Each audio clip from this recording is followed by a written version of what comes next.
What if you could choose where and how to swing rather than the game deciding for you? Or what if the map was increased by 700%? Here are 5 game-breaking features that will drastically improve Spider-Man PS4 and should be included in the Spider-Man 2 game. So let's start off with the more demanding one.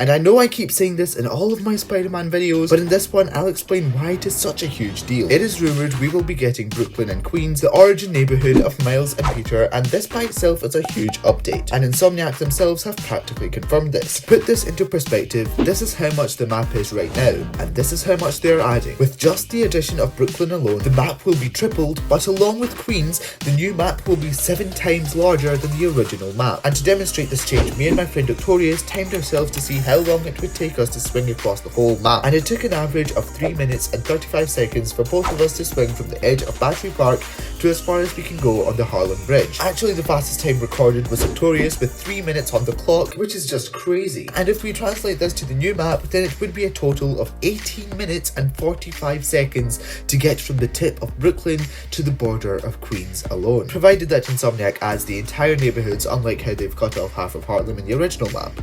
So you can definitely see how big of an update this is, and if it takes almost 19 minutes to swing across this map at full speed, then there is no telling what sort of adventures we may expect to get from all of this new land. But why stop there when there is so much more to explore? Because even if Brooklyn and Queens are the main 2 additions, we still have Bronx and Staten Island, which are also part of New York City, and this will also give us tons more space to work with. However, these 2 boroughs alone are enough to provide endless new entertainment for the new game, which will leave the other 2 up for grabs in the potential Spider-Man 3. So you can definitely see how this map change will affect the future of this game with all the other things it can unlock for us. That is already an amazing addition to the game, but we can take this a step further.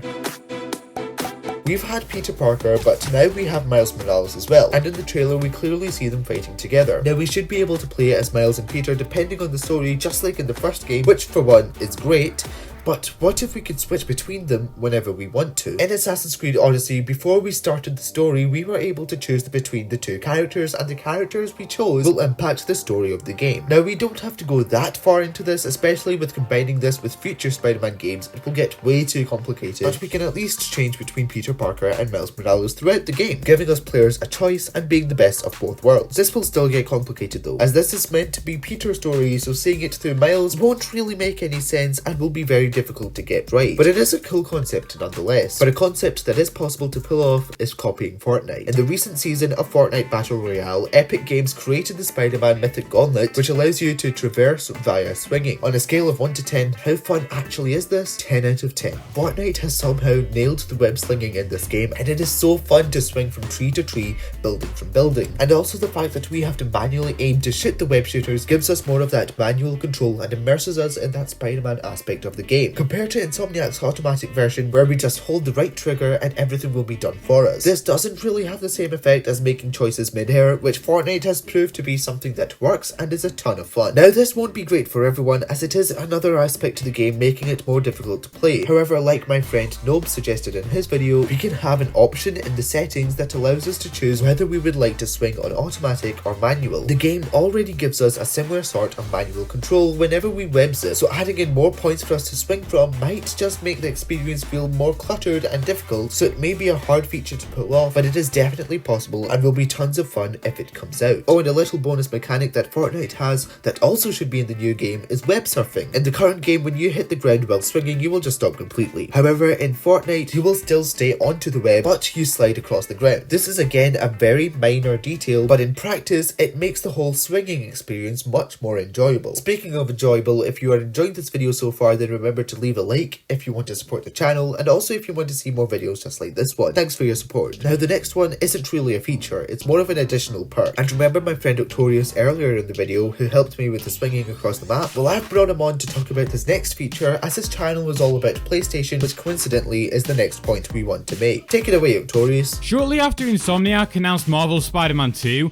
it was confirmed that it would be a true PS5 exclusive, unlike Spider-Man Miles Morales. Whilst this may force users to upgrade to Sony's latest system, I am so glad that it means we will be able to see what a Spider-Man game made truly for the PS5 can become. One of the biggest jumps from PS4 to PS5 hardware is the storage medium used. The PS5 uses a blazing fast SSD that is approximately 100 times faster than the PlayStation 4's ancient hard drive, and the implications that has on the future of games are so huge. Due to the faster speed and increased efficiency of the SSD, textures, buildings, and everything else will be brought to the GPU 100 times faster than what was even possible on the PS4. If I'm to tell you the cap on swing speed has been limited by how fast the PS4's hard drive was, I'm sure you can see the point I'm about to make. Yes, that's right, the theoretical swing speed of Marvel's Spider-Man 2 could be 100 times faster than on Miles Morales, as the PS4 is not there to restrict gameplay elements. Now, 100 times increase in speed is obviously a little excessive, but I can say with absolute certainty that there will be some sort of noticeable swing speed increase in the next game. Beyond the limitless gameplay features that can be unlocked now that the PS4 isn't holding things back, we can expect Insomniac to pay even more attention to detail when it comes to optimizing the game's visuals and performance. Insomniac don't have to worry about making the experience comparable across 2 generations, so can truly let the PS5 do what it wants to do, and with over 3 years of experience with the hardware at the time of release, we can expect to see a further jump in visual fidelity once again. In addition, I am sure Insomniac's outstanding array of different performance modes will see updates too. I'm hoping the Performance RT mode will be able to run at 1440p 60fps with ray tracing still, but can then be upscaled to an external 4K using AMD's brand new Fidelity FX technology. Overall, Spider-Man 2 being restricted to the PS5 is definitely a good thing. I cannot imagine the potential gameplay improvements this unlocks across the board, and there is so much to cover, I just cannot wait to try it. And hey, with the PSVR 2 right around the corner, maybe we'll have a VR mode too, where the headset vibrates for Spidey Sense, and we can actually thrip webs using the infamous gesture thanks to the brand new finger tracking tech.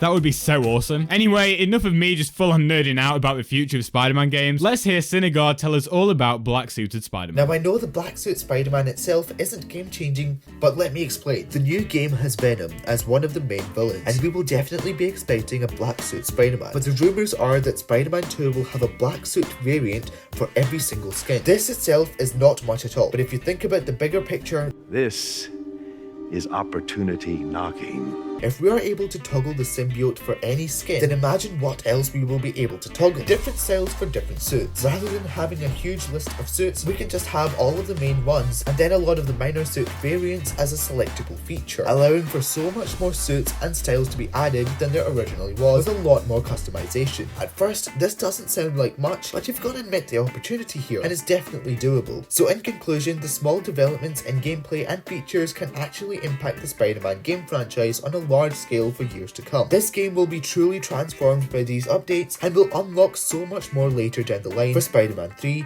and Spider-Man 4 and who knows what else. And a huge thanks to Victorious for helping me out in this video. Here's the link to his channel if you want to check him out for a deep dive into the world of PlayStation, as well as this video here where I show you 5 Spider-Man suits that need to be in the new game. Thanks for watching and I'll see you guys later. Yay, finally. Okay, have fun editing that. That'll be horrible.